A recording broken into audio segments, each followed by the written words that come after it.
Imagine a small village by a quiet river, where every house faces the same central square. One day someone shouts, "There's something strange in the air." No one sees anything, but everyone hears it. What began as a simple sentence turns into glances, into whispers, into doors closing a little earlier than usual. The next day, someone says they felt chills. Another claims to have seen a shadow. And like fire running through dry grass, fear spreads, invisible, but everywhere. There is no concrete threat, but the certainty that something is wrong has already infected them all. This is the paradox of the propagation of fear, an idea that grows faster than facts, becoming more powerful than any real danger. How can a feeling so intangible take hold of an entire society? How can fear, born of a whisper, become stronger than 1,000 counter-arguments? Throughout human history, fear has always been a survival tool. Evolutionarily, it protected us from predators, hidden dangers, fatal mistakes. But the same fear that once saved us can now be used to control us. Daniel Kahneman, psychologist and Nobel laureate, showed that the human brain is wired to respond more strongly to perceived threats than to rational probabilities. Our intuitive system, fast, emotional, instinctive, takes the wheel before logical thought has a chance to intervene. That's why alarming headlines, viral rumors, and inflammatory political speeches are so effective. Fear doesn't need evidence, only repetition. As Joseph Goebbels, Nazi propaganda minister, once said, "Repeat a lie often enough, and it becomes the truth." With fear, it doesn't even need to be a lie, just a suggestion. In the 20th century, thinkers like Michel Foucault observed that power was no longer exercised solely through violence, but also through emotional control and surveillance. Fear became an invisible architecture shaping behavior. There's no need to imprison someone who already avoids any action that might lead to punishment. There's no need for real danger if everyone believes there is. Fear becomes the shepherd, and society, the flock moving in line with the invisible threat of a wolf that may not even exist. This fear also has a curious side effect. It can fulfill itself. Imagine people, afraid of an economic crisis, stop spending money. Consumption drops, which slows the economy, and the crisis materializes. Fear ends up creating the very thing it hoped to avoid. This is the heart of the paradox. In trying to protect ourselves from a possible harm, we often create a real one. The fear of being alone makes us push people away. The fear of failure keeps us from trying. The fear of others makes us strangers to ourselves. Bertrand Russell once said, "The trouble with the world is that the stupid are cocksure and the intelligent are full of doubt." In this sense, fear is also a distortion of perception. Often, those most aware of the risks are the least likely to act, while those who do act are driven by raw emotion. And so, collective decisions begin to be shaped not by what is right, but by what feels safe, even when that safety is a mirage. There is something profoundly human in this paradox. The need for control, for certainty, for avoiding pain, makes us vulnerable to the very thing we fear most. And like an echo inside a cavern, fear repeats itself, distorts itself, amplifies itself. It makes us see monsters where there are only shadows. It makes us fight or flee before we even understand what's in front of us. Perhaps the way out lies in cultivating courage not as the absence of fear, but as the conscious coexistence with it. In recognizing that not every threat is real, and not every risk is unacceptable, sometimes we need to listen to the silence before we amplify the scream. Contrary to what it seems, the true antidote to fear is not strength, but awareness. Because once illuminated, fear reveals its shape, and we often find it's not a monster, but only the shadow cast by our own uncertainty. In the end, the paradox of the propagation of fear reminds us that we are storytelling beings, and the stories we choose to tell about the world shape the way we live in it. Telling stories of hope, of caution without panic, of clarity without coldness, might be the only way to break the chain. Fear may be contagious, but so is courage. Picture a stage. The lights are low. A single spotlight follows a figure who stands alone, microphone in hand, before an unseen audience. They smile hesitantly. The crowd waits. Behind that smile, however, is a storm. The doubt of being good enough, the fear of failure, the sense of not belonging. Every step, every word, is filtered through the lens of internal hesitation. But the show must go on. This is the paradox of playing with insecurities. The strange phenomenon where our most vulnerable emotions are not just hidden, but used, in relationships, in careers, in public life, as both shields and weapons, masks and mirrors. We attempt to manage our insecurities by shaping them into tools, yet often they end up shaping us instead. Insecurity is not simply a lack of confidence. It is the echo of our earliest comparisons, the residue of expectations we've internalized, often without question. It whispers that we're not attractive enough, not smart enough, not successful enough, not enough. And ironically, the more we try to suppress it, the more it influences our behavior. It sneaks into our choices, our relationships, our ambitions. It can make us try harder, push further, or freeze entirely. Psychologist Carl Rogers believed that the key to mental health was congruence, the alignment between who we are and how we present ourselves to the world. But for many, insecurity drives a wedge into that alignment. We become performers, not out of joy, but survival. We laugh when we're anxious. We boast when we feel inferior. We dominate conversations not because we're confident, but because silence feels unbearable. In playing with insecurities, we turn them into strategies, but the game often plays us back. This paradox is especially visible in the digital world. Social media, at its core, is a playground of comparison. We present polished versions of ourselves, carefully edited and filtered. Behind every confident post, there might be a quiet plea, "Tell me I matter. Tell me I'm okay." And those who scroll and compare feel the same need. Everyone is projecting strength while privately negotiating self-doubt. It's an arms race of curated identities, fueled by the fear of being truly seen. Philosopher Søren Kierkegaard described despair as the sickness of the self, the condition of not wanting to be who we are. Insecurity, in this light, is a form of soft despair, the constant wish to be something else, someone else, somewhere else. And yet, rather than confront it, we perform around it. We make our insecurities look like ambition, charm, humility, even confidence. We play the part so well that others believe it. Sometimes we do too, until something shakes us and the illusion cracks. But here's the deeper twist. Insecurity also connects us. It is a universal thread. Even those who seem invulnerable are often just more practiced in hiding it. The bravado of a CEO, the aloofness of an artist, the sarcasm of a friend. These may all be masks sewn from the same fabric of fear. When we begin to acknowledge this, the performance starts to change. We can step out of roles and into honesty, not by eliminating insecurity, but by accepting its place in the script. To play with insecurity, then, is not a flaw. It's a condition of being human. But we must ask, are we using it, or is it using us? Are we building lives based on our deepest values, or are we chasing achievements to silence our inner critic? Are our relationships built on real connection, or on the fear of rejection? These questions are not easy, but they're essential. In a world that rewards appearances, acknowledging insecurity becomes a radical act. It is not weakness to say, "I'm uncertain." It's a step toward truth, and in that truth, there is power. Not the brittle power of perfection, but the quiet strength of authenticity. In the end, the paradox remains. Insecurity can drive us forward or hold us back, make us kinder or more defensive, more open or more guarded. But when we stop playing with it, when we start listening to what it tells us, we begin to understand not just ourselves, but each other. Because underneath all the performances, all the masks, all the games, is a simple truth. Everyone is carrying something invisible. And sometimes the bravest thing we can do is put the microphone down and speak anyway. There's a moment, sharp and unforgettable, when silence falls over a room and every eye turns to one person. Perhaps it was a slip of the tongue, a poorly chosen word, an awkward laugh at the wrong time. But suddenly that person is no longer just someone in the room. They are the one who failed, the one everyone is watching. Their face burns, their throat tightens, time stretches. Welcome to the realm of public shame. This is the paradox.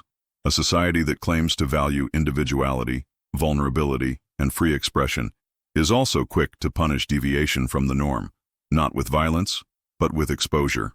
Public shame is the spectacle of error turned entertainment, correction turned humiliation. It is deeply human and disturbingly effective. But what does it really accomplish? And who in the end does it serve? To understand public shame, we must first understand its power. Shame is not like guilt. Guilt says I did something bad. Shame says I am bad. It strikes not at behavior, but at identity. And when it happens publicly, its effect multiplies. Sociologist Irving Goffman called this the spoiled identity, when someone's social face becomes irreparably tarnished in the eyes of the group. What was once a full human being is reduced to a single mistake, a label, a meme. The history of public shame is long.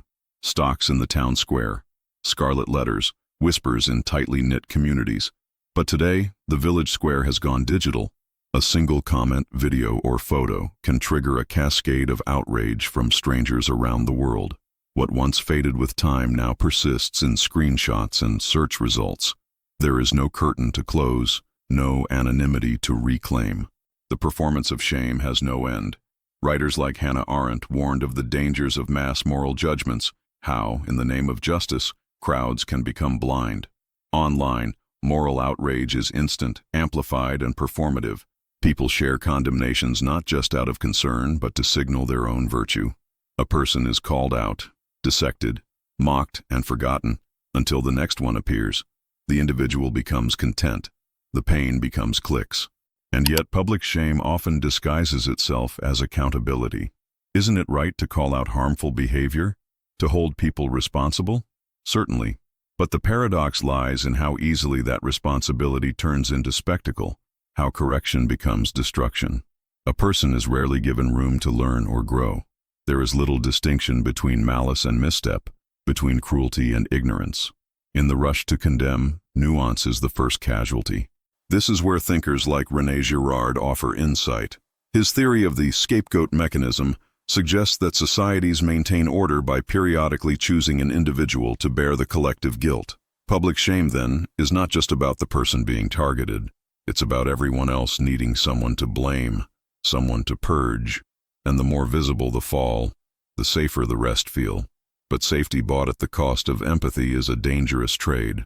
When we turn shame into a tool, we also risk dulling our own humanity.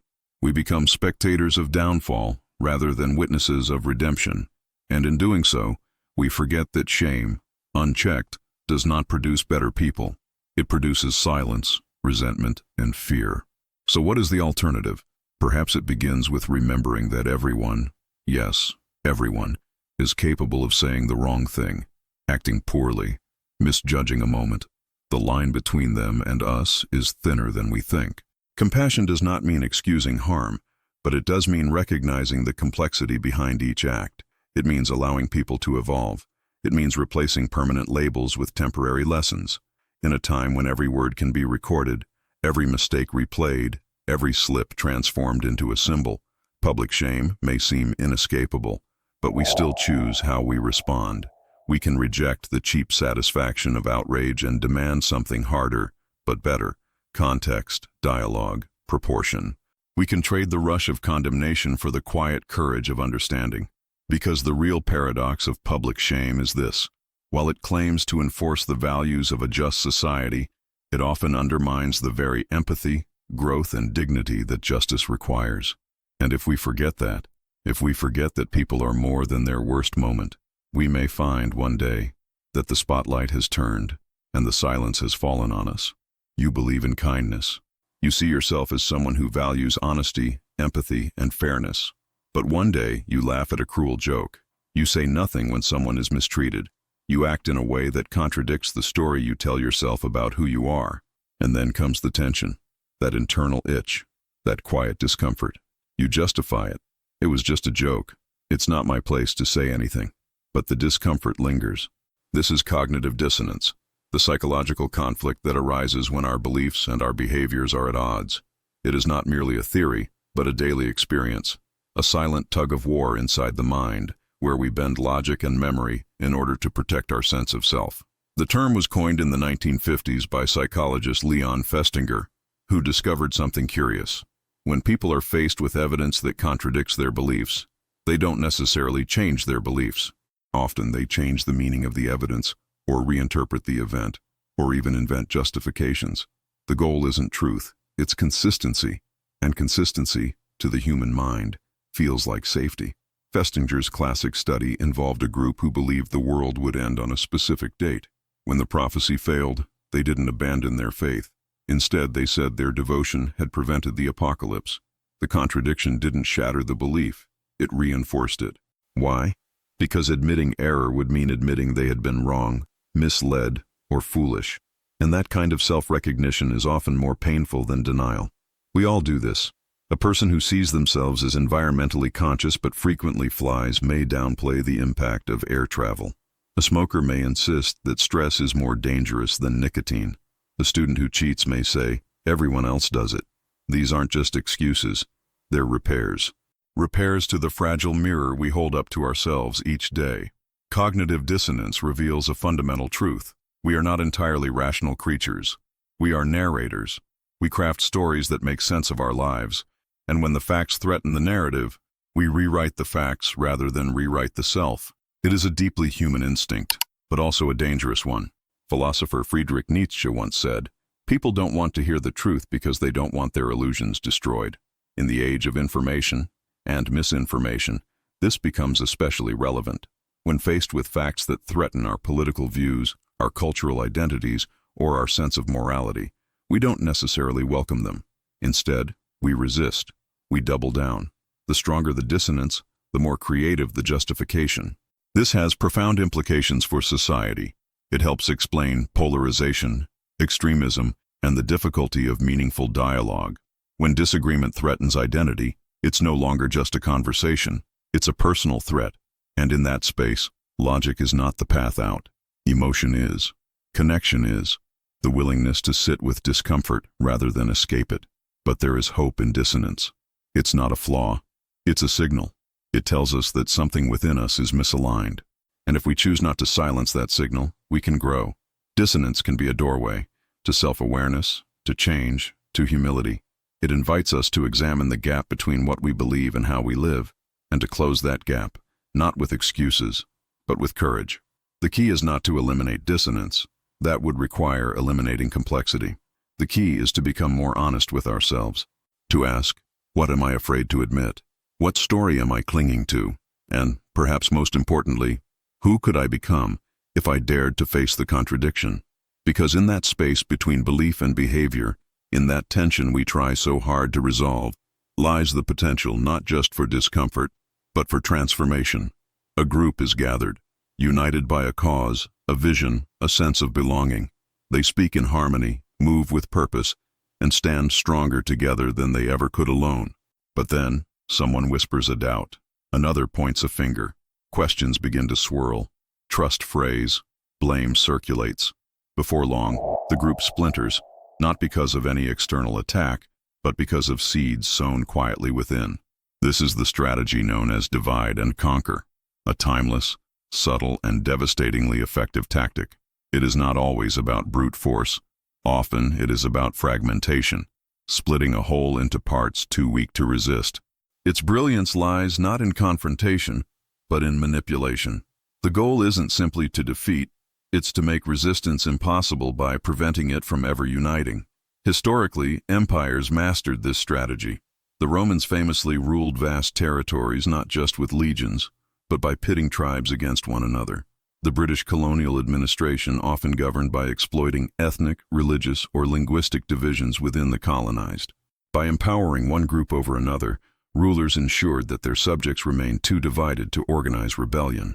Unity, after all, breeds power. Division breeds dependence. But the tactic isn't confined to empires. It lives in politics, in corporate structures, in media, in everyday relationships. A political leader may stir cultural anxieties to fracture a voting bloc.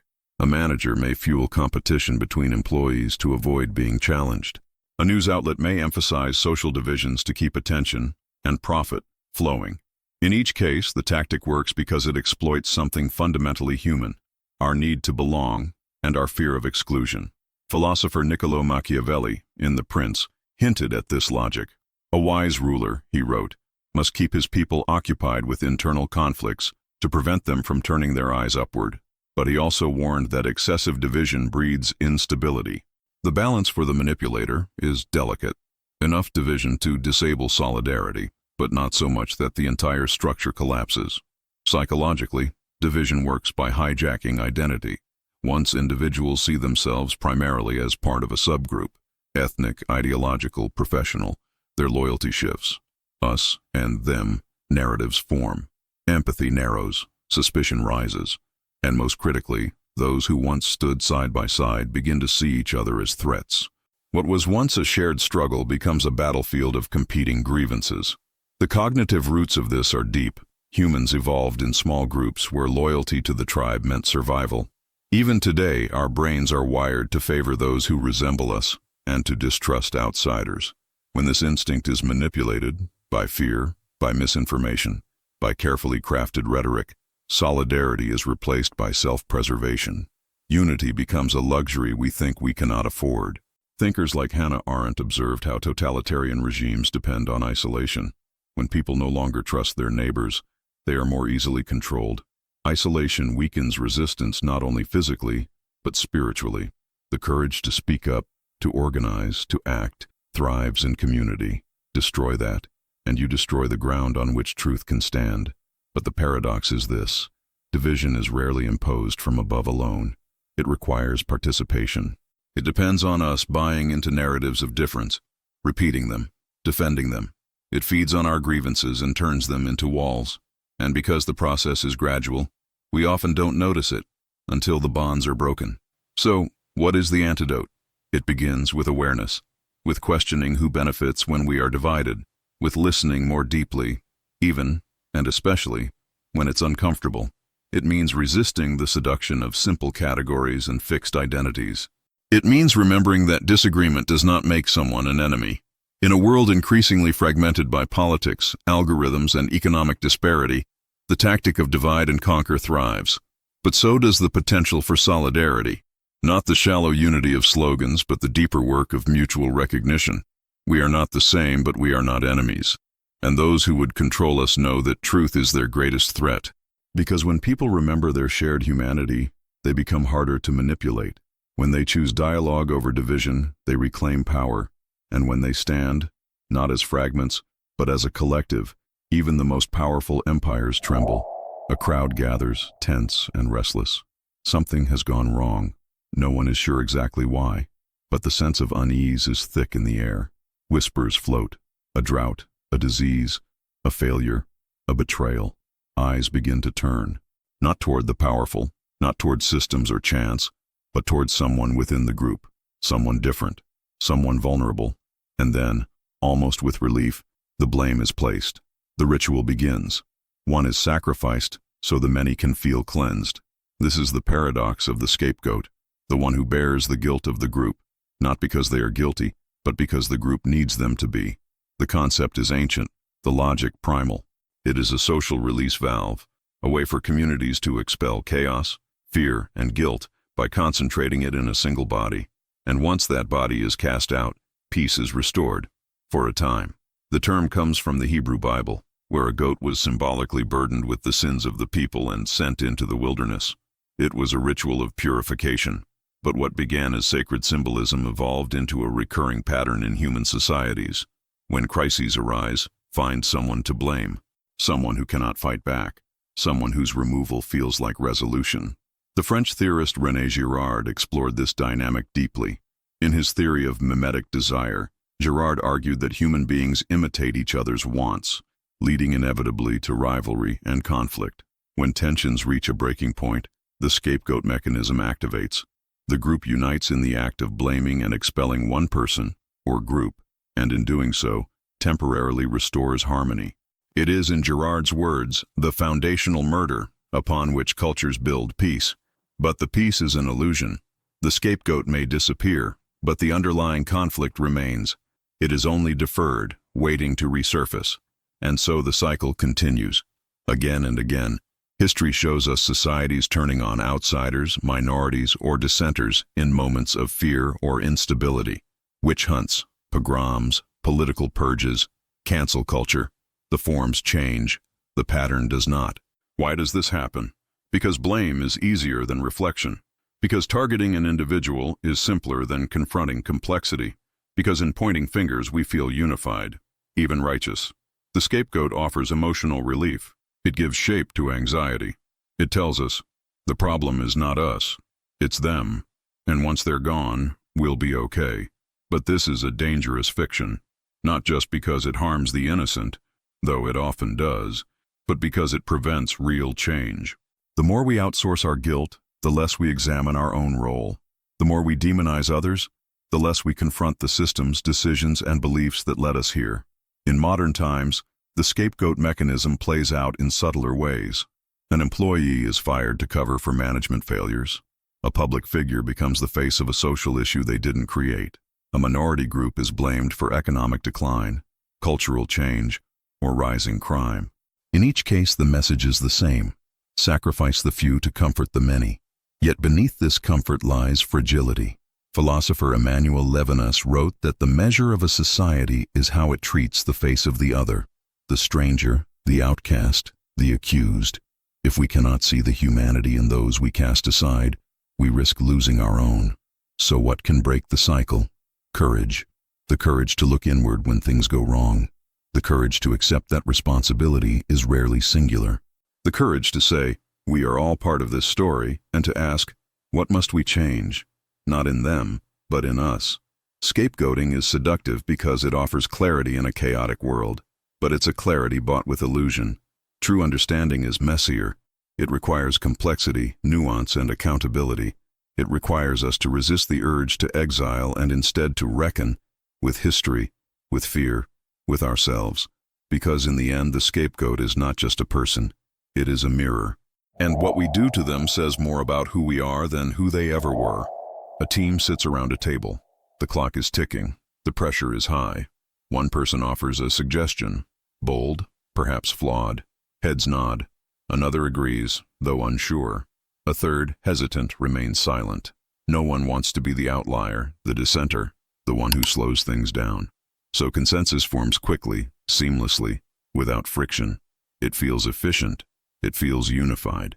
But underneath the surface, something critical is missing. Doubt, challenge, truth. This is the paradox of groupthink, the tendency of cohesive groups to prioritize harmony over accuracy, agreement over insight. It is the quiet erosion of critical thinking in the name of belonging. The outcome is often decisions that are deeply flawed, yet widely supported. And what makes it truly dangerous is that it rarely feels like a mistake. It feels like certainty. The term groupthink was introduced by psychologist Irving Janis in the 1970s, following his analysis of major political failures: the Bay of Pigs invasion, the escalation of the Vietnam War, the Challenger space shuttle disaster. In each case, well-educated, intelligent individuals made poor decisions, not because they lacked information, but because they suppressed dissent. The group, in its desire to appear unified, silenced its own wisdom. The logic is simple and seductive. If everyone agrees, it must be right. But consensus can be misleading, especially when disagreement is quietly discouraged. Groupthink is not about stupidity. It's about pressure. The pressure to conform, the fear of conflict, the desire to maintain a shared identity, even at the cost of reality. In a groupthink scenario, warning signs appear: self-censorship, illusions of invulnerability, stereotyping of outsiders, and the belief that loyalty means silence. Voices of caution are seen as disloyal. Complex problems are reduced to simplistic narratives, and slowly, the group loses its grip on objectivity. Social psychologist Solomon Asch's famous conformity experiments revealed just how powerful group pressure can be. Participants were shown simple visual tasks, comparing line lengths, but when Confederates in the group gave blatantly wrong answers, many individuals conformed, despite knowing the truth. The fear of standing out was enough to override perception itself. This tendency intensifies in hierarchical settings: corporations, governments, military units, where questioning authority may feel risky. The leader's opinion becomes a gravity well, drawing others into alignment. Dissent is seen not as contribution, but as friction, and when time is short or stakes are high, the group may choose cohesion over caution. But the paradox deepens. Groupthink often arises in groups with strong identity and high morale. These are not dysfunctional teams. They are deeply bonded ones. The very traits that make a group effective, trust, loyalty, shared purpose, can become the seeds of intellectual conformity. The desire to stay connected becomes stronger than the desire to be right. This presents a deep challenge. How do we preserve unity without sacrificing truth? The answer may lie in creating cultures that normalize disagreement, not as rebellion, but as responsibility. Philosopher Karl Popper argued that progress depends on the constant testing of ideas, not their uncritical acceptance. Good thinking, he believed, is falsifiable. It must be vulnerable to challenge. Organizations that thrive in complexity, from scientific labs to open democracies, tend to encourage dissent, not punish it. They reward the person who asks uncomfortable questions. They value the contrarian voice, not because it's always right, but because it keeps the group honest. To escape groupthink, someone must be willing to say, "What if we're wrong?" And the group must be willing to hear it. This requires humility, the recognition that no matter how intelligent, connected, or well-intentioned we are still vulnerable to collective illusion. It also requires courage, to speak up when silence is easier, and to listen when disagreement stings. In the end, the paradox of groupthink reminds us that unity by itself is not a virtue. Truth, clarity, and good judgment often require friction. They require space for discomfort and time for dissent. Not all disagreement is progress, but no progress is possible without it. Because when everyone is thinking the same thing, no one is really thinking at all. They call your name. You smile, walk forward, speak the part, wear the right clothes, say the right things. Applause follows. You nod, but inside, there's a silence. Not peace, emptiness. The kind that creeps in when you realize the person they admire isn't really you. It's a version you created, carefully, layer by layer. And now, it's become harder to tell where that version ends and where you begin. This is the paradox of cultivating a false identity, the act of crafting a persona to gain acceptance, success, or protection, only to become trapped within it. We build masks to survive, but over time, we forget we're wearing them. The identity we invent to meet the world's expectations slowly replaces the one we once knew. The roots of this paradox lie in the human desire for belonging. From an early age, we learn to shape ourselves according to feedback. Smiles for compliance, silence for disobedience. We adapt, first to please caregivers, then peers, then institutions. It's a form of social survival, but the more we adapt, the more fragmented we become. We start to edit ourselves. This part is acceptable. This part isn't. Keep that. Hide this. Psychologist Carl Jung spoke of the persona, the social mask we present to the world. It is not inherently false. It's a tool. But problems arise when we identify too deeply with the mask, mistaking the role for the self. The persona, Jung warned, is a system of behavior that is only a segment of the individual. It is the individual's compromise with society. When the compromise becomes total, authenticity is lost. This dissonance can be subtle. A person may rise in their career by being confident and agreeable, even as they feel anxious and resentful. An influencer may preach authenticity while curating every image. A friend may always be the fun one, even when they're quietly falling apart. The false identity works. It brings rewards, but it costs something deeper: connection, not just with others, but with oneself. The modern world amplifies this dilemma. Social media blurs the line between expression and performance.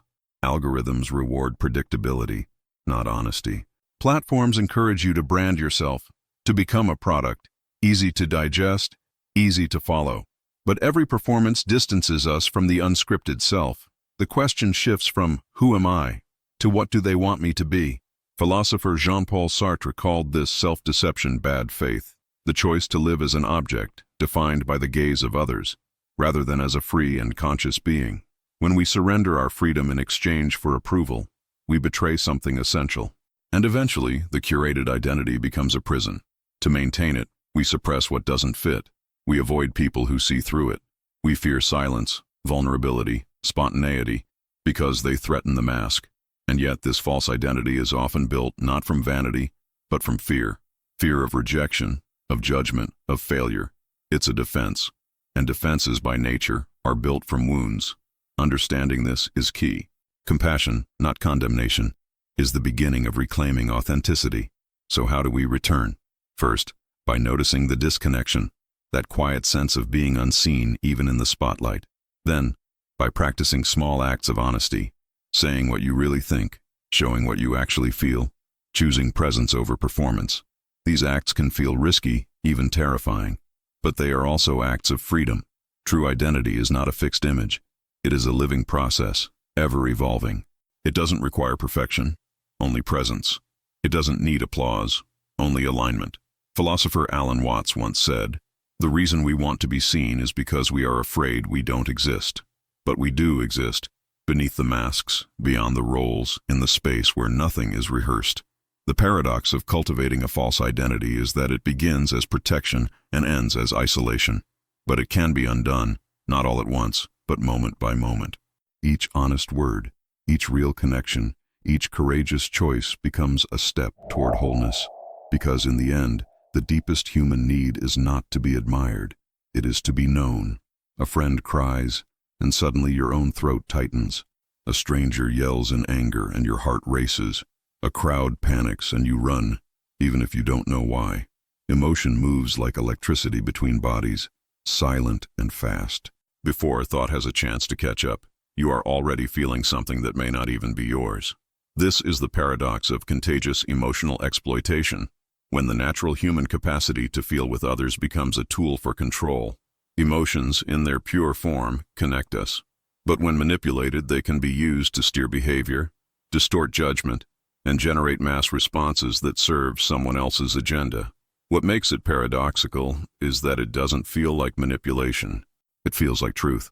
At the core of this phenomenon is emotional contagion, the psychological process by which emotions spread from person to person, often unconsciously. Neuroscience has traced this to mirror neurons, brain cells that respond not only when we perform an action, but when we observe someone else doing it. These neurons allow us to empathize, to sync up with those around us, but they also make us vulnerable to atmospheres we don't consciously understand. Marketers, politicians, influencers, all have learned to weaponize this capacity. An emotional appeal bypasses logic. A heartfelt story overshadows complex data. A charismatic leader doesn't need to argue, only to feel, loudly and convincingly. And when the crowd echoes that emotion, it gains legitimacy. The feeling becomes the fact. Psychologist Daniel Goleman, who popularized the concept of emotional intelligence, warned that emotions are contagious for better or worse. When leaders are calm and clear, they spread stability. But when they are angry, fearful, or divisive, they infect entire systems with anxiety. In this sense, every emotion expressed publicly is an act of influence, intentional or not. The danger escalates when this influence becomes deliberate. A demagogue stirs national pride not to inspire, but to distract. A brand sells not just a product, but an identity wrapped in nostalgia or fear of missing out.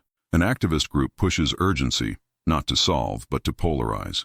In each case, genuine emotion is mimicked, amplified, and redirected, not toward truth, but toward compliance. The philosopher Hannah Arendt noted that totalitarian regimes do not begin with violence, but with emotion, with a narrative that makes people feel before they think. It creates an emotional reality that overrides facts. The individual becomes part of a tide, and the tide can be pushed anywhere. But exploitation doesn't always look extreme. It can happen in everyday moments. When a partner uses guilt to get what they want, when a boss uses enthusiasm to mask exploitation, when a friend constantly centers their pain so others will orbit them. These are quieter manipulations, but they follow the same logic. They use our emotional openness against us. And yet, the solution is not to harden ourselves. Emotional openness is not the problem. It is the human gift. The problem is when empathy becomes a shortcut to obedience, when resonance becomes reactivity, when connection is confused with control. So what can we do? First, notice. Pause and ask, is this emotion mine? Is it grounded in reality or in someone else's agenda? Am I feeling, or am I being led to feel? That pause, however brief, returns agency to the self. Second, cultivate emotional boundaries. Not walls, but filters. The ability to sense what's real, what's useful, and what's being used.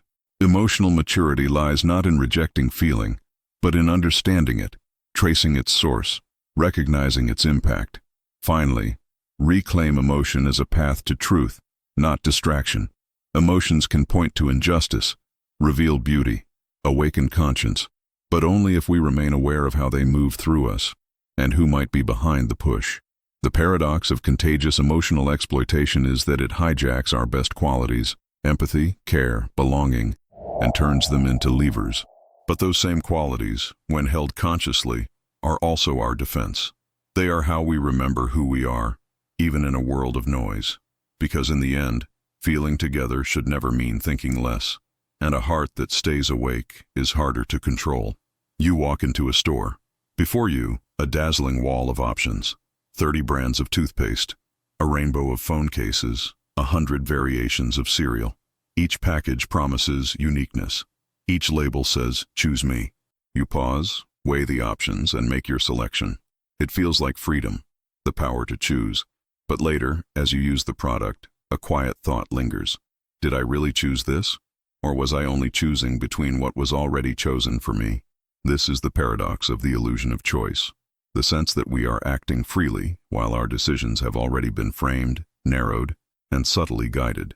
It is one of the most persuasive illusions in modern life, that abundance equals autonomy, that the presence of options means the presence of control. But freedom is not just about having choices, it's about the meaning behind them. Psychologist Barry Schwartz, in The Paradox of Choice, argued that too many options can actually reduce our satisfaction. When overwhelmed, we either avoid choosing or make decisions we later regret. We are haunted by the paths not taken, the imagined perfection of an alternative. More choice, ironically, can lead to more anxiety, more doubt, and less happiness. But even beyond that lies something deeper, a question of how real our choices actually are. Look closer, and many of our choices are pre-packaged. The food we eat, the clothes we wear, the apps we use, the opinions we hold, all are shaped by algorithms, advertising, social norms, economic structures. You may choose between 2 political candidates, but who chose them? You may pick between a dozen job offers, but who defined what jobs are even available? The choice is yours, within boundaries you didn't set. The philosopher Slavoj Žižek gives a sharp example. Imagine being told you are free to marry whomever you like, but then being handed a list of only 2 names. Technically, it's a choice, but existentially, it's confinement. The range is limited, the context controlled, the freedom is cosmetic. This illusion is not new, but it has become more sophisticated. In a consumer society, choice becomes a form of performance. You express identity through brands, lifestyles, playlists. You are told that who you are is defined by what you consume. But the options you're given are usually shaped not by your values, but by market research, trend analysis, and targeted design. You are invited to express yourself within someone else's architecture. Political theorist Noam Chomsky warned of this dynamic in democratic societies. The smart way to keep people passive and obedient is to strictly limit the spectrum of acceptable opinion, but allow very lively debate within that spectrum. It's not about removing freedom. It's about shrinking it so subtly that no one notices. And yet, the illusion persists because it feels good. It offers comfort. It makes the world seem manageable. To believe we are choosing is to believe we have power. And in many small ways we do, but power without awareness can become complicity. When we mistake variety for freedom, we stop asking deeper questions. Why are these my only options? Who benefits from this choice? What would I choose if the menu were mine to write? So how do we wake up from this illusion? Not by rejecting choice, but by becoming curious about it, by tracing the origins of our preferences, by asking not just what we want, but why we want it, by distinguishing between choice as consumption and choice as creation. Real freedom begins not in choosing between options, but in questioning the system that presents them. It also begins with the courage to opt out, to say no when all options feel wrong, to imagine alternatives when none are offered, to build paths, not just walk them. The illusion of choice is powerful because it flatters us, but true autonomy isn't flattery, it's responsibility. It's the willingness to ask hard questions in a world that offers easy answers. And in that questioning, something remarkable happens. The illusion starts to crack, and behind it, real agency begins. Because the most radical choice we can make is not just what to choose, but to reclaim the right to define what choices matter.